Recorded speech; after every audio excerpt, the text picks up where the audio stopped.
பாரப்பா சிவஞான தீபந்தன்னில் பத்தி மனதறிவாலே தினமும் நோக்கி காரப்பா கருணை விழி மலர் கண்ணாலே கமலமென்ற கண்ணறிந்து தீபம் பார்த்தால் நேரப்பா நின்றதொரு தீபத்தாலே நினைத்ததொரு அட்சரங்கள் சித்தியாகும்.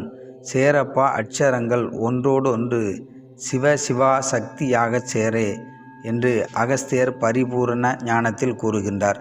உள்ளே இருக்கும் தீபத்தை அகக்கண்ணால் நிலைநிறுத்தினால் மந்திரம் உச்சரிக்காமலே சிவசக்தி ஒன்றாகும். மனம் அடங்கி வாசி ஒடுங்கி அகக்கண் விழிப்பு ஏற்பட்டு உள் ஒளி தரிசனம் கிடைத்து மந்திர சித்தி சிவசக்தி ஒன்றாகும்.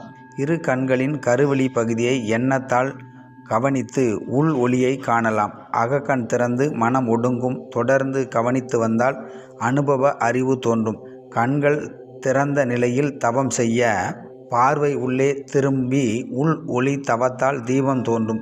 வாய் உச்சரிப்பு மந்திரம் தேவையில்லை. மனதாலே நினைத்தாலே போதும். மந்திரம் ஒன்றாக கலந்து நாதம் விந்து ஒளி இணைந்து ஒன்றோடு ஒன்று சேரும்.